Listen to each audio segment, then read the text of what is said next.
Hey podcasters, are you tired of endlessly searching for the perfect guest for your show? Well, look no further. Podmatch is the ultimate platform for connecting podcast hosts with guests. Whether you're a seasoned podcaster looking for fresh voices or an expert wanting to share your knowledge, Podmatch has got you covered. It's kind of like a dating site for podcasts. With Podmatch's advanced algorithm, finding your perfect match is just a few clicks away. Simply create your profile, specify your interests, and let Podmatch do the rest. You'll be matched with guests or hosts who align with your interests in no time. To get started today, visit www.joinpodmatch.com/Quiet Connection Podcast and start making meaningful connections that will take your podcast to the next level. Welcome to Quiet Connection, a podcast dedicated to ending the stigma surrounding perinatal mental health. I'm Chelsea. Today I'm connecting with Kanika, an engineer and energy coach who transitioned from a life of high-pressure corporate perfectionism to one of deep presence and intuition. In this episode, Kanika opens up about the hard bargains of parenting a strong-willed toddler and the profound shift that occurred after losing her daughter at 31 weeks pregnant. She shares how she learned to surrender her fixer mentality, connect with the universe as a mother, and believe in a better reality before she could even see it.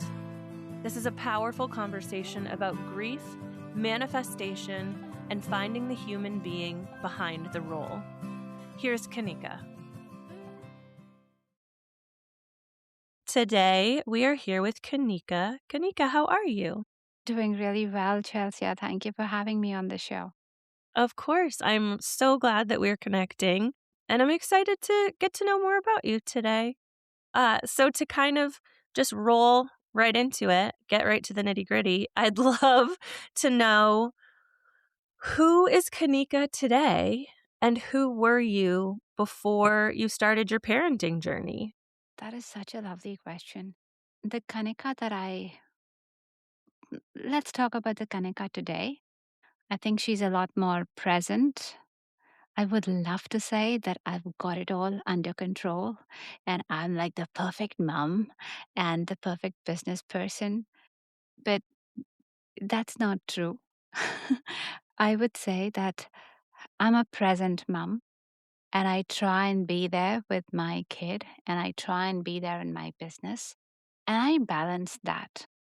And a lot of times things go well, and a lot of times things just happen the way they happen.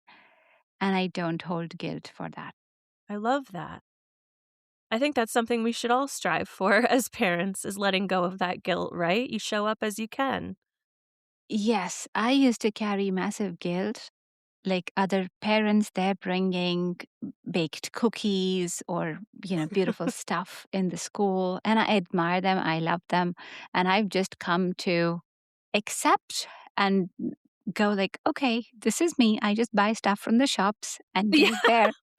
I am actually very proud when I can do that because sometimes there are times I do a mistake and it's okay. There's so many things I get right, and then there are things that I don't get right. But it's all a learning moment for me and my son. So who do you think you were prior to having kids? Oh, so focused, so ambitious. I am an MBA and an engineering professional. Grew up in a very structured environment, but also had just very high expectations of myself. I guess I still do, but I'm just learning to let go more and more and just get easier with it. And what I've found is that the more I let go of emotions or the perfection, really, it's not that the work falls down. It's actually more beneficial and relieving for everybody. But before this, I had just a lot of pressure around how things should be done. And what it was really doing was actually making life harder. It's counterintuitive, but it was because there was so much in my way. Things had to be done my way. I really wasn't open to ideas, even when I felt I was. There wasn't place for as much insights to come in, and there wasn't as much openness because I felt that I knew the better way of doing it. Right, like, it was like, "No, I got this. My way is the right way." Yeah, yeah, like kind of think of a child who's 2 years old and just adamant that I know how to tie my shoelaces. And you can do that. You can do that for a really long time, but buddy, you need help. Yeah. I It was that reminds me person. of it reminds me of something I read recently that said, like, "I'm gonna go ahead and call school and let them know we'll be late tomorrow because my toddler's gonna tie their own shoes." Right? Like, you're so convinced that you can do that you're not gonna ask for help. Yeah. That was very much me. And also, I think it wasn't in my head, I wasn't being that a perfectionist and I wasn't closing my point of view. But just like the toddlers thinking like they've really got it, that's where I was. And I thought that I understood that this is what the other person's going to say. So I know and I can preempt that answer. And I think parenting is so beautiful because, as messy as it is, it just really brings you back to what really matters in life. And you see those little moments, you see those emotional moments, and you understand that what are you doing trying to chase and run around in life? And they bring you back to the realness, to why you were here in the first place. I realized that the more I am present with my son, or the more I can enjoy the small moments, actually things happen. It shifted me in my relationships, apart from just the parenting relationship as well, because I've started seeing humans more behind the role and the work that's to be done. And that's helped with better relationships. Maybe the Kanika before was very much like this relationship or this interaction, what are we getting out of it? Not always, but a lot of times it was like that. Whereas now it's a more human interaction. Like, how are you? How are you doing? Like just really wanting to know, how are you? And often that's what I do with my clients as well. Like sometimes they'll come in and I'll ask them, how are you? And they'll give me a rundown of the day. They'll basically running through a checklist with the stuff. I'm like, no, how are you? How are you holding amidst all of that? And I think that's the space when I allow for that connection to happen. It brings a lot of clarity, connection to me, but also allows other people to live with that clarity and connection. Yeah, that is beautiful. I love too that you recognize that it was this slowing down and, like, right, and being present, and that parenthood kind of forces you into that whether you're ready for it or not. That was a lovely, like, I don't even know the right word, a lovely little, like, summary of who you were before and who you are becoming and are today. In that same vein, it's like you said before, you were very driven, you were very sort of set in your, like, "I know what I want and I know how I wanna get there." Did you always envision yourself being a mother? Always. I always Always. loved kids. I think I was the person who was always playing with younger kids from the earliest memories that I have.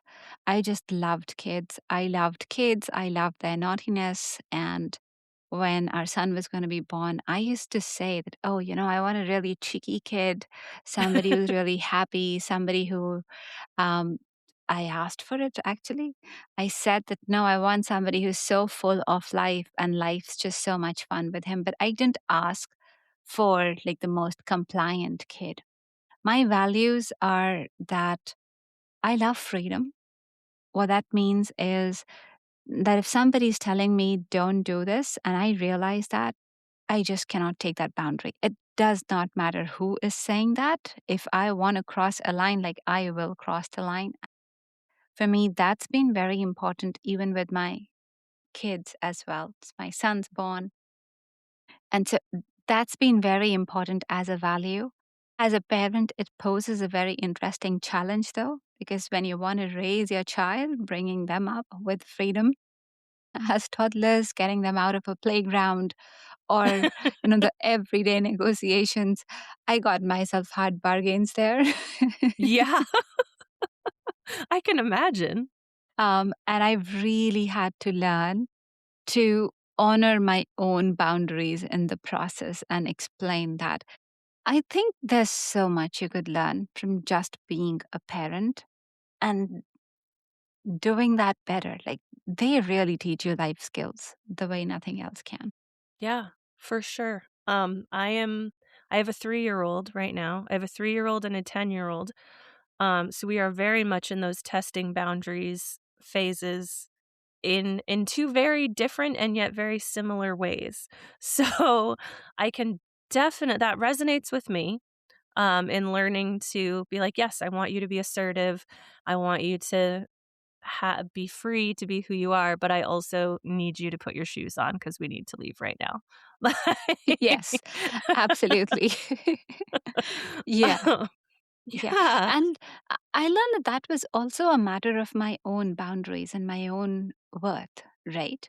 Like there was for me a period of time where I wouldn't say I was loosey goose, but I pretty much was really wanting to allow my child a lot of freedom.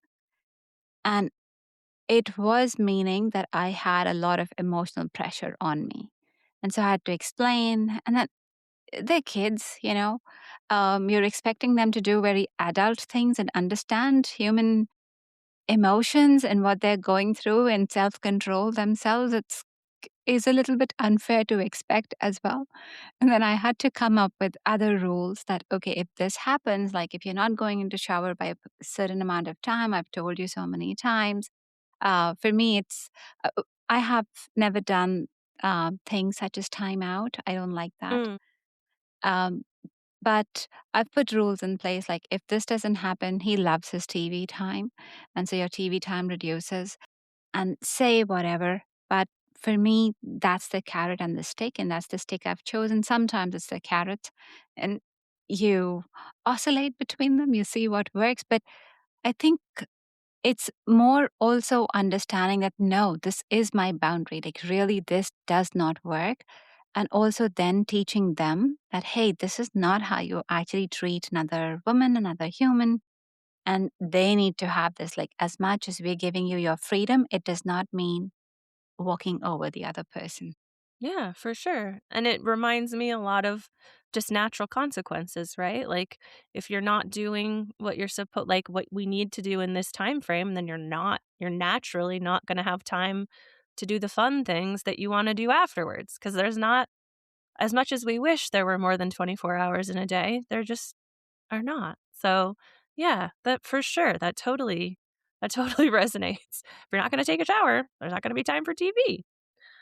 But, um, but yeah, let's backtrack a little bit and let's talk about your journey into parenting and what that looked like for you. You always envisioned yourself being a mom, and you you had your son first was your first pregnancy, correct? What was that experience like for you? Was it what you envisioned? Was it different than what you expected? So totally different. Um, so my first son was born after a long time. We had to try for a year. I had to undergo laparoscopy, which, i- if I see around, it wasn't the hardest of parenting journeys at all. But I do remember even with just that thinking, oh gosh, this is what I want to do. And I feeling not complete because I wasn't able to have a baby then. And then we conceived him. N- There weren't as many troubles with the pregnancy as such, but after he was born, and he was the first one, um, and before that, so I'm an engineer by background, an MBA professional. And on top of it, I don't know, I think I've done like 17, 18 years in project management. So I work taking big companies through like their crises. And I tell them, this is the plan, this is what we do, right? And then the baby comes out. and the emotions are high. And I remember the second day, so he wasn't induced, like I'd gone into my gynecologist, she'd induced me a week earlier. And so my milk didn't come out in time. As the baby was born, my body was still getting ready. And I'm emotional, and both of us don't know, but he's crying. I'm crying because my milk's not coming out. And it was just crazy. Uh, and then when it did come out, then it was the whole struggle with breastfeeding. And there were just so many moments where I was like, I don't know this thing. Like, I'm not meant to be a mom. you know, I Mm. was judging myself with those little moments. And I thank a friend of mine, and she said, it's a phase, it will pass. You will know as a mom that this is you, you've got it. It took time, but slowly I understood that I got it. And there've actually been so many times after that, and more confidence now, especially as I become more present, that no, this is what's happening with my son, and this is what we need to do, and so on. Like, I remember my son was about 3, he was babbling, and I was concerned about his speech. And I went and I took him to the speech therapist. And later on, we found out that actually his ears were blocked at the time. He needed to get grommets to hear. But at the time, it was like, what are you doing? You are just like crazy. It's okay. He's a little kid. He'll pick up. Sometimes kids take time. And I trusted that intuition. But over time, I've learned to let that intuition really guide me. And it's guided me through other times as well, where in interactions with schools or with interactions with therapists, I think other parents will say probably similar things as well. But it's good to tune in as a mom and tune in and say, no, this is what's right for my child, not always letting the whole world tell you what's okay, but really going like, no, this is what the child needs. This is what's happening. And I know for a fact that that drives the results. Like when I see that and when I work with that, I see the change with that intuition and with that drive that it almost helps the kid beautifully.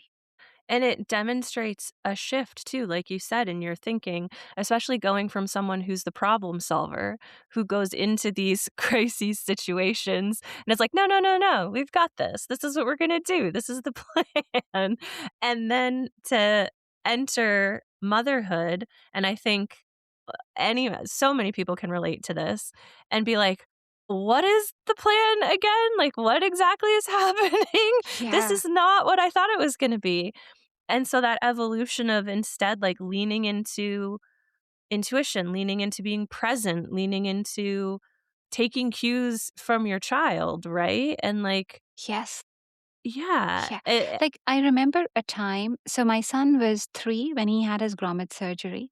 And I have a feeling that probably he didn't hear as well from maybe the age of somewhere 2.5 or 2, because his speech took time to come back. But also, what happened with him, because had not heard really well, it's almost like hearing underwater.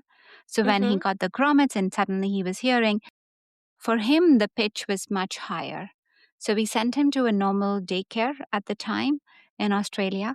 And we noticed that he was just sitting by himself and not really engaging with other kids. We'd also changed the city then. And they were saying, well, he's not just as friendly a kid and he wants to be on his own. And I'm like, no, that's not my kid. That's not how I know him. And I said, no, this would be it, that it just gets noisy for him and he does not know yet what to do. Like it's foreign to him. And so he just separates to balance himself out. And I remember that time having the conversation with my husband as well that, he can't be in this daycare. We've got to find a place for him that is quiet.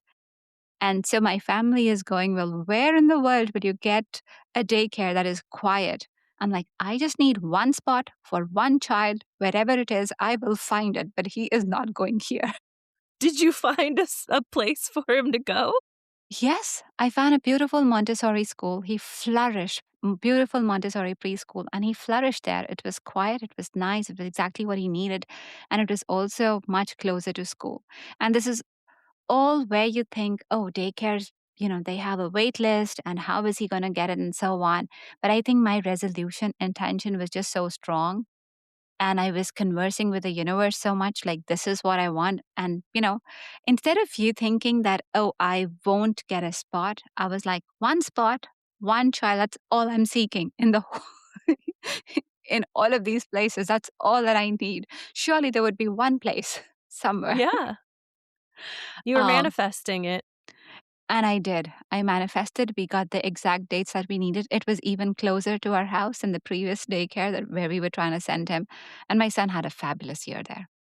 And I think probably that strengthened a lot more that what I believe for my child, not from the place of, well, I know better for my kid. It wasn't anymore that. It was more, okay, what is my child needing? How can I best support him? And then I was like, it's just going to turn up. And I'm not compromising on what he needs because of what society tells me that this may or may not be available. Whatever he needs will show up, or wherever it is, I will find that. That's what he will get. Yeah. It really is this perfect balance, I think. Or I won't say perfect because I don't love the term perfect, but it is this really nice balance between this version of you that is like, nope, it's gonna happen because I'm the fixer and I'm gonna fix it. And also, I can I'm gonna advocate for my child. I'm gonna trust that the universe is listening to me in what I am asking it for. And I'm gonna trust that my son is gonna get I'm gonna get him the help that he needs, right? It's like this balance between the drive and the like we said, the manifesting, right? Yes.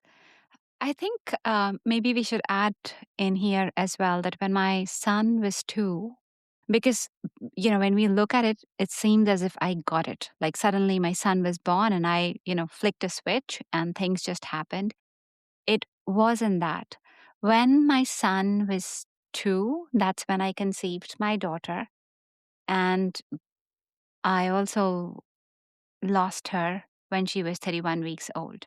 So I had to give birth to a stillborn baby. And is the hardest thing that I've ever done in my life. It shocked me. I was in guilt. I was overwhelmed. I had to really think my life all over again, understand what it was about. It shook me from the inside out. Honestly, that time I did not want to continue living on. But my son was 2 years old and I was looking after him and I could not have checked out on him. It's also a very interesting age when they're 2 because they're exploring little human beings who have their Yeah. own mind and they can be pretty dangerous. So you've got to really look out for them that they're not hurting themselves and they're not banging their head somewhere or so on. So you've really got to be present at the time when I just wanted to, you know, bury myself and just cry out. I had to watch over my son, who was so full of life then. So as much as I was in the grieving stage or the shock stage, I was looking at him and I was thinking, well, what happened between when I would have been like that to now? How did I lose the joy and the connection and the desire for life? What happened? Because and a lot of babies are very happy with crinkled paper and little things. They don't need much to get happy. So, what transpires in between? And so, in that desire to get happiness back for him, to find my connection back with life for him, for myself, and also just to reconnect with my daughter, because I wanted to get in touch with her. I wanted to find out that she was okay. And some people might be thinking and feeling, hey, it's crazy, like she's passed over, but that's just a mom talking. I wanted to know that my baby was okay. I wanted to have a chat with her. I wanted to say, I love you. Um, just have a conversation like a mom. And that is the time when I really started talking to the universe as a mom, not pleading, not angry, but just surrendering and going, okay, you've given me this. I've lost my daughter and I really don't know how to carry on with life. But can you help me now? Because I need to connect with her and I know I need to live on, but I just don't know how. So I think all the ego perhaps that I had or the fixing mentality, that's when I could let go of a lot of it because I knew life was not in my control at all. The good thing with that is that I did connect with my daughter and I learned that she came into my life as an agreement. We had an agreement before I incarnated on earth. My agreement with her was that if I was wasting my life, she would come and she would wake me up. And she had tried in so many other ways. I wasn't listening. I was just so high headed that this is my way. I know it. And she was trying, when I was feeling disconnected earlier, she was trying, but I just wasn't in the place to hear it. And so she did what she could, and she just completely shook me up and woke me up. So talking to her and connecting with her has been life changing. It's shifted my perception of life, and that's also allowed me then to connect more with my son. I think my two kids, my daughter teaches me about life beyond life, and my son teaches me about life in life. And I thank you so much for bringing context to that. I did know from the little that I know about you that you had a daughter and that you had lost her, but that brings so much more context and also depth into understanding where the shift happened for you and where reconnecting with your son and like you said, those little moments of presence. It's always so difficult for me to not necessarily navigate the topic of loss, but I always, with every parent that I speak with who has experienced a loss, I find it very important to make it clear that I have never experienced a loss, so I can never say, like, that I understand or that must have been so horrible. So I don't ever say those things. But what I do say is, I see you and I so appreciate you inviting me in to know you and your daughter as well as your son because they're both your children. And that experience, hearing that that is what shifted your perspective on how you communicate with the universe, how you show up for your son. I am honored. I am honored to be able to hold a piece of that journey with you and hold space for that right now. And I also acknowledge that it's not easy to talk about. It's still so stigmatized, I believe, to talk about loss in that way. So I appreciate you bringing us into that part of your journey. Can we maybe explore just a little bit deeper, like you said, like in that moment when you lost your daughter, you felt this total disconnect, like you couldn't move on.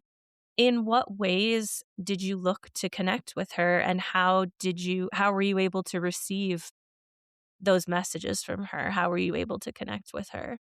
Yeah, great question. Um, I didn't really have a plan. First time I realized that okay, so this is the project manager talking, right? Yeah. And really, till the time she was born, I thought that I was going to have two very young kids. So I had the clothes washed, everything laid out. Like I had done the plan. I had a Mhm. business running and I had like made sure that things would be okay. And I had like the staff prepared. In my head, I had planned it out. I'd done really good planning, but I hadn't planned for life. And when I lost her, that wasn't even a foreseeable scenario. It was, I honestly did not know how I would be able to live on. And I remember seeing my husband then and just telling him that I can't get through this. Very strongly believing that um, it is very hard then. So I'll move us forward from that time. to delivering her, but then coming home is surreal because you were waiting for a baby. I was waiting for a baby. And, now I have the dolls, I have the bassinet, I have the playroom, I have the reminders. I don't have her. Um, and in a way, you can sort of move on from life as if nothing's happened. But it was just hard to move on. I couldn't do that. Those times were hard. Those times, it was also as if I just smiled and if I just laughed, does that mean that I am disconnecting from her? So there's just it's just surreal and it's just so unreal on multiple levels. You can't really say what's going on. I would notice people would come and people would try and help, but people wouldn't know what to say. And all I would say is the best thing that I had then was some people would just come and they would say, well, if you want to chat, I'm here, or I'm going for a walk. Would you want to come along? Just simple things like that. They just have us be present. Sometimes people think that we don't want to talk about our babies, but actually, it's nothing. Also, people can behave in different ways, people can process grief in different ways. Um, it depends. For me, the work that I do now, that is just a extension of what my daughter teaches me. Like I'm more and more connected the more I tune into everything, into intuition, into helping my clients. Now I help more people just build conscious businesses profitably. And for me, that's an extension because more people who can lead lives very connected, very present, and bring those businesses into life, inspire others, like that for me is the purpose. And nothing is more rewarding than that. But at that point in time, I didn't quite know what to do. And that's where the surrender came in, and just that chat with the universe came in that you have got to help me. And I was really talking mom to mom. you know, L- you know how, as a mom, like just, hopefully it never comes true, but just imagine that you have a tiger in front of you, and the tiger you feed is going to attack your child. What are you going Mm. to do? You're not going to think about the tiger and whether you're able to fight the tiger or not, but I know that I am going to give it my best shot. Yeah. Right? It was just that when I was with the universe, I was just saying, well, we're having a chat and you need to hear me out. I'm the mom who's not been able to connect with her daughter and you need to help me out. But this was not desperate. This was not a pleading. It was very much at an equal level and it was very much almost demanding with certainty. Like, you've got to do this, but just with the certainty that I would run after the tiger, even without Mhm. knowing what what is possible. But I know that I would fight my last breath, right? Just the same way I was approaching the universe and just going, hey, you've got to help me out here. Like, I need to talk to my daughter Yeah. with a claim, with a right. Like, I need to talk to my daughter. And I think it was just that certainty and that drive, that intention that got things working. Um, I was, first of all, I was just looking for some other intuitives and psychics who would help me out. And they did, but it never felt like I connected with my daughter myself. So I found a teacher, and amazing teacher. He taught me clairvoyance. So I actually stayed on with him and learned all his tools. But the second session was when he taught me, how to connect with my daughter. That was my own session. He taught me how to do it. And I just sat down and um, it's just a way of meditating, but just inviting her spirit in and seeing that spirit and honoring and, talking the question. So it's very much like a Zoom chat, except it's not Zoom, it's with the visions, and I'm sitting in a nice grounded place and holding that conversation and asking the questions. This is what I teach some of my clients as well around the spiritual awakening. Um, how do you really get in touch with yourself and get answers to your questions? But that's how it happened. Um, it surprisingly isn't as complicated. I can tell you my process, But even for others, whatever desire you have, and if you really truly set the intention that, hey, I need clarity on this, whether you're seeking universe, source, God, whatever your terminology is, but get very clear on that and find out the spaces where you find that moment, place of rest, and you will start getting those answers. I can't be teaching it here, otherwise, I would do it on a podcast. Right. But when you find that nice place of connection and quiet, that consciousness is available to us. What I'm able to do is something what everybody is able to do. I never thought I was a clairvoyant. And yet now I tune into people's Akashic records and I give them readings and tell them about their past lives and ancestors and all sorts of stuff. I had no idea, but I can do it and you can do it as well. It is also a learnable skill. I have always felt that, so listeners of the show will know that I definitely don't. I try as hard as I can not to infuse my own opinions or beliefs, but you will also know, if you're a listener of the show, that I am very much a believer in, like, energy and source and universe and the ability to communicate, and I do that resonates with me. I think we all have the ability. I think some of us are just a little bit more awake to it than others are. So what you're describing makes sense to me. And I also love that you note that it doesn't just have to do with, like, connecting with ancestors or you can literally sit down and set an intention of, like, okay, like you said, like when you work with clients about manifesting business ideas and stuff, it's like, just ask. Just get to the point where you are communicating with whoever it is or whatever it is that you are resonating with, and just ask the question. And that's what you did when you wanted to connect with your daughter. Like, I just need to talk to my daughter. And Yeah, that was, am I right? And that was kind of the catalyst into, totally. right, the whole shift where everything shifted. And you said yourself, you and your daughter had an agreement that she was going to come into your life when you needed this shift, and she did. Yeah, talk to me a little bit more about that, about how things shifted once you were able to make that connection. Lots shifted. So, first of all, just talking to her lifted so much off me because I was carrying the guilt. Um, and so it was that, okay, I wasn't guilty. I didn't lose her, like whatever it might have felt in physical life, because I carried a lot of guilt because I lost her in my sleep. And I felt so ashamed. But also connecting with her has just been so enlightening because to me, it proved that there is life beyond what we see, that there's a bigger purpose.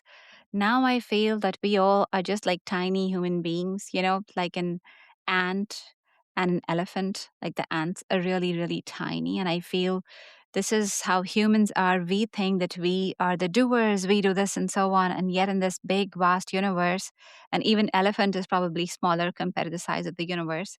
And we think that we rule the world and we do the things. No, like I've been such a project manager. Could I manage my life? No. But think of how birth happens. Think of how life happens. Think of how seasons happen, or just general form changes on earth. And you would realize that there is very little that we have control of. We like thinking we have control, but there is no predictability. There's actually a lot more consciousness around us. When you tune into it, then life changes a lot easily. So the good thing was that as I connected to her and I continued learning all the spiritual tools as well, I started applying them to my job. So that time, for example, one of the times is when my son was 4. So when I had lost her, my son was about 2.5, and then around 4 was when I wanted to go back to workforce again.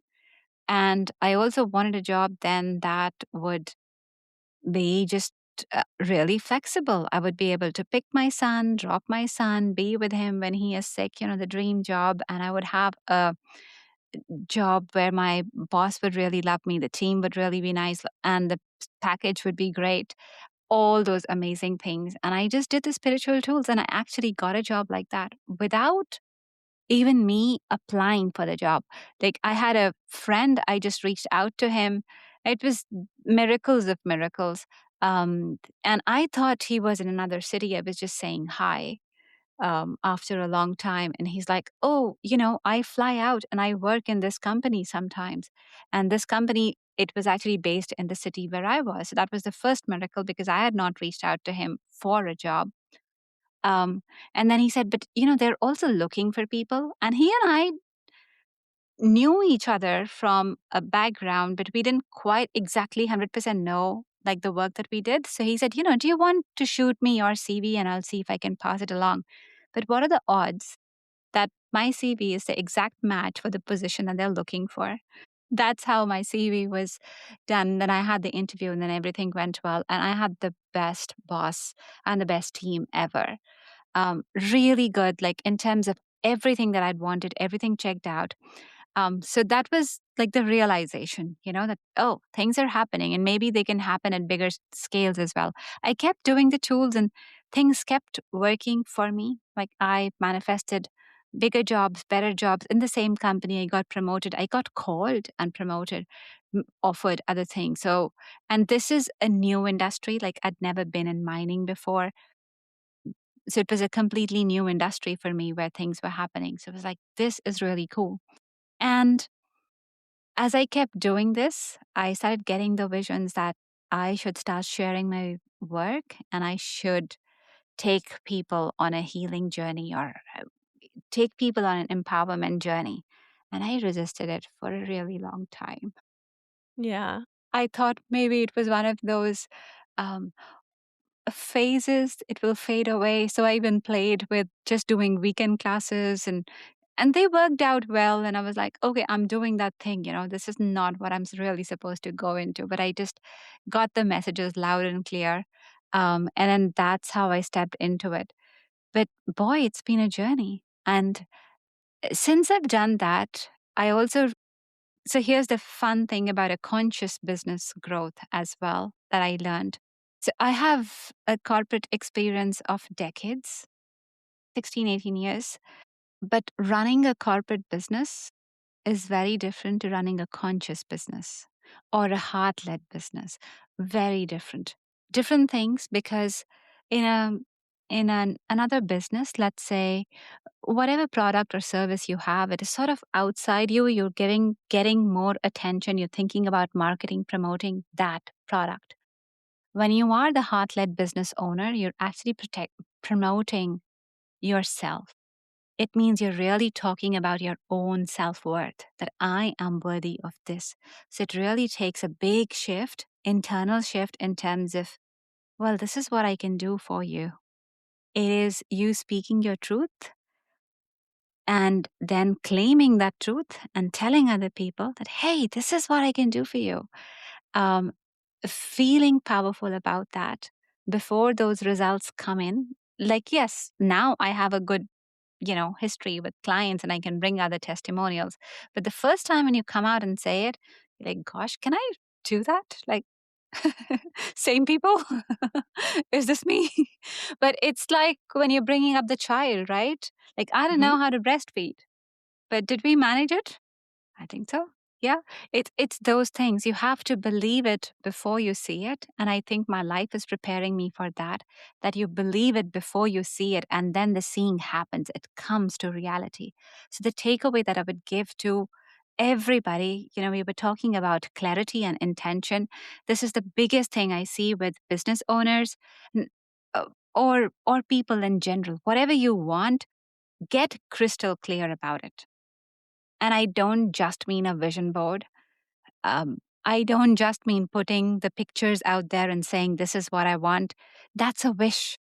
Like, make it, this is where I'm getting to. That clarity, when you can get that, you will move mountains. Yeah.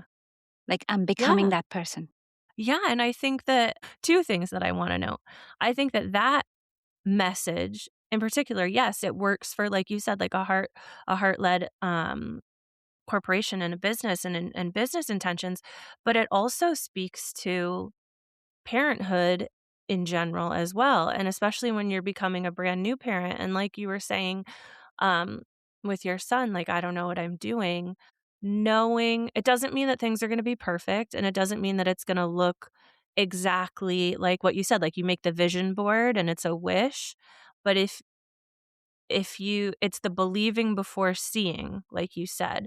So if you can hold on to that belief, especially we'll bring it back to I'm bringing it back to, like, your son again, like, the uncertainty and the, "Is this gonna work out? My milk isn't coming in. Okay, I believe this is gonna work out.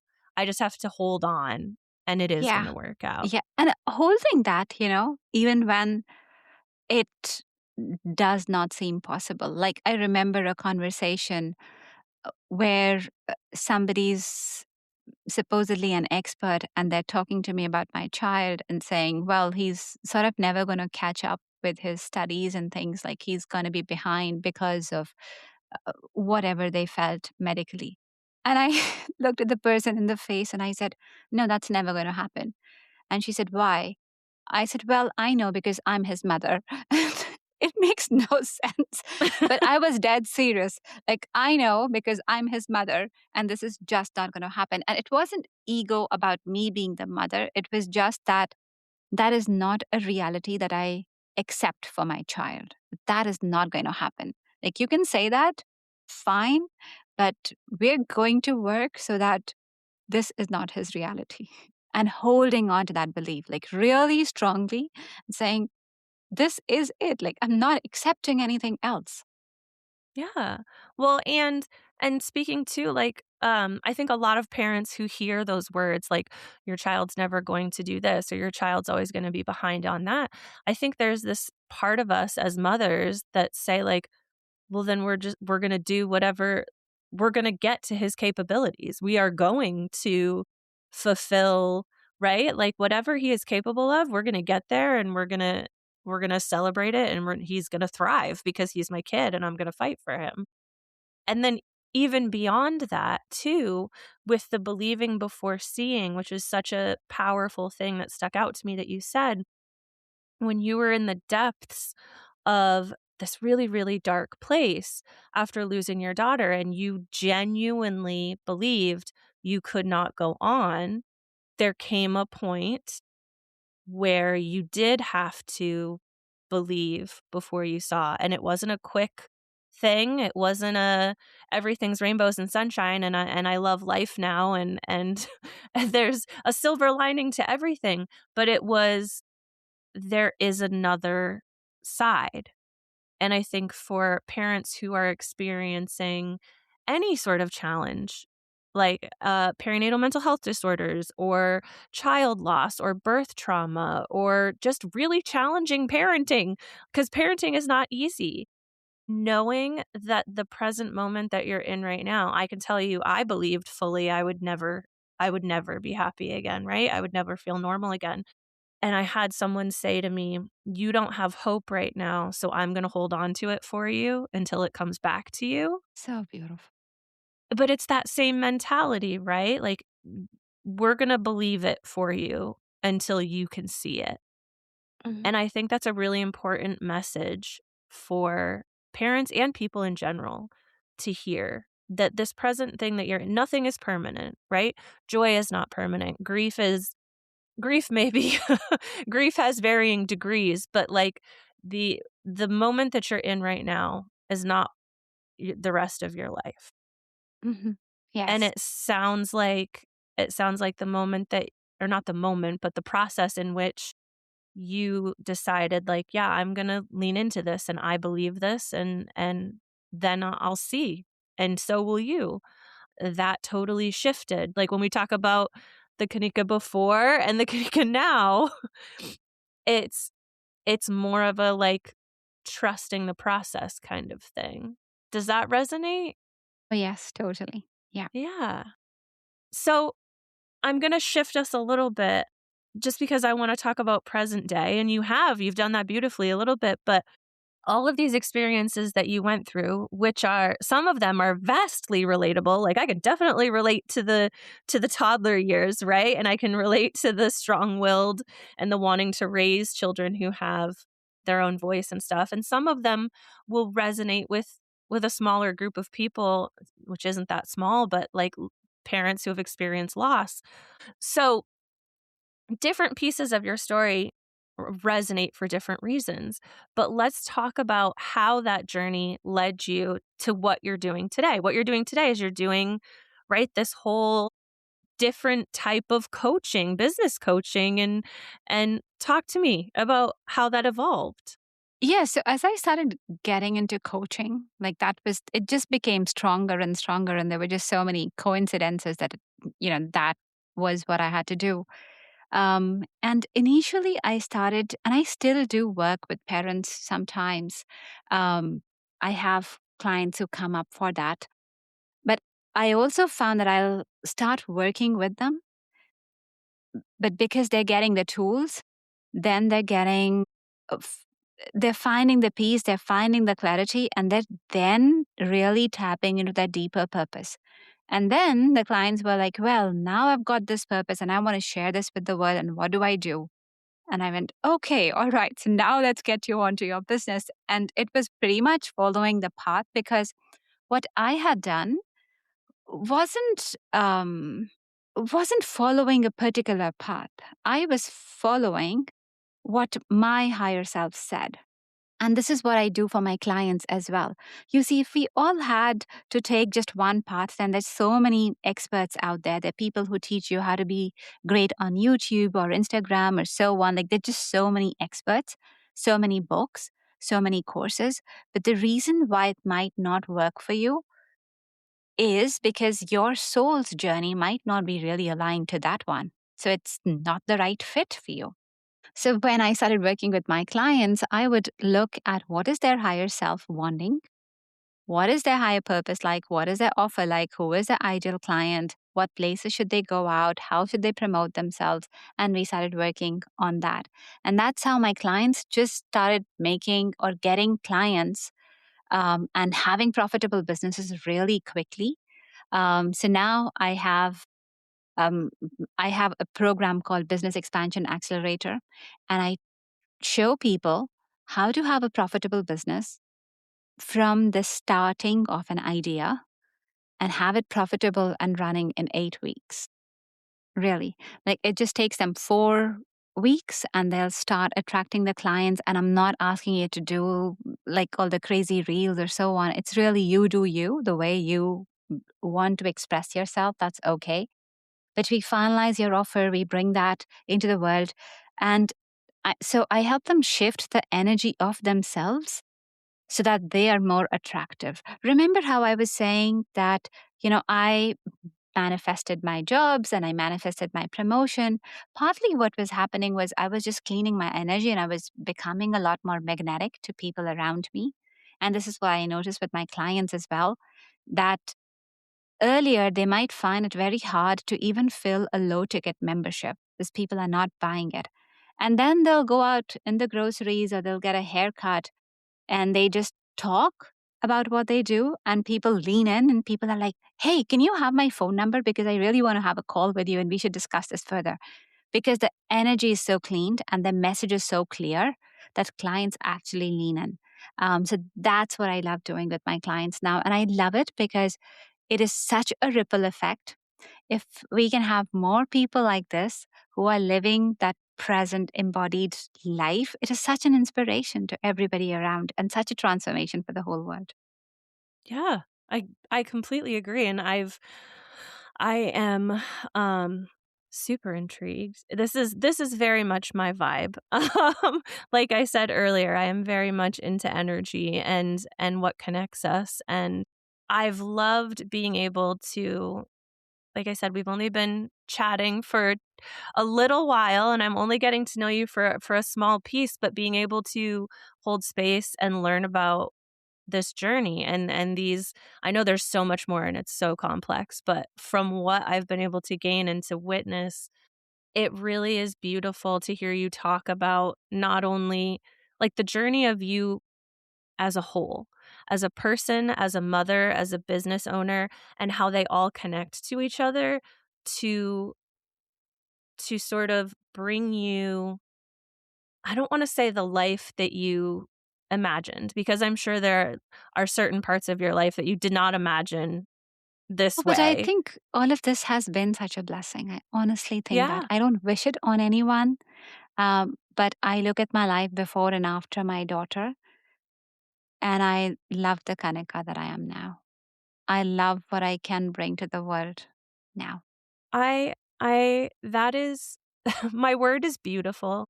I say this to guests all the time. I need to look at some more adjectives because beautiful is my go-to word. But I do. I think it's beautiful. I love the energy that I am getting from you this morning is so grounding. And so I don't usually start my Friday mornings like this, just so you know.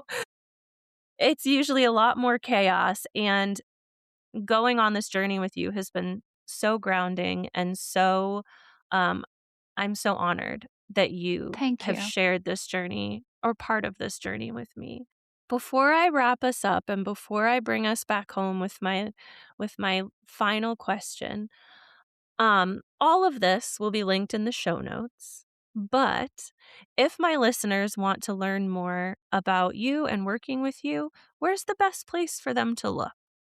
Yeah, you can find me on Instagram or LinkedIn at Kanika Energy Coach. That's the best place. Otherwise, if you want to reach out to me, have a chat, I'd love to know your story.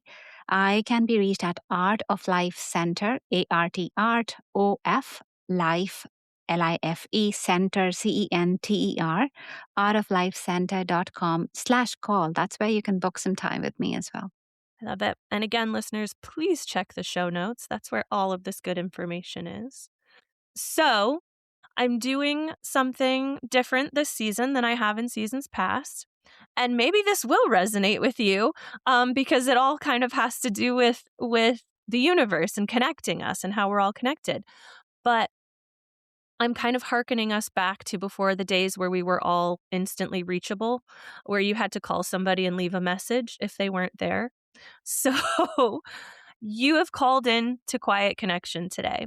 You don't know who my next guest is going to be. I'm going to be meeting with them in less than an hour, but you don't know anything about them. You don't know anything about their story, but they weren't here to answer. And so you're going to leave them a message. And you can interpret that in whatever way you want. You can leave them a message that you want them to take away from your story.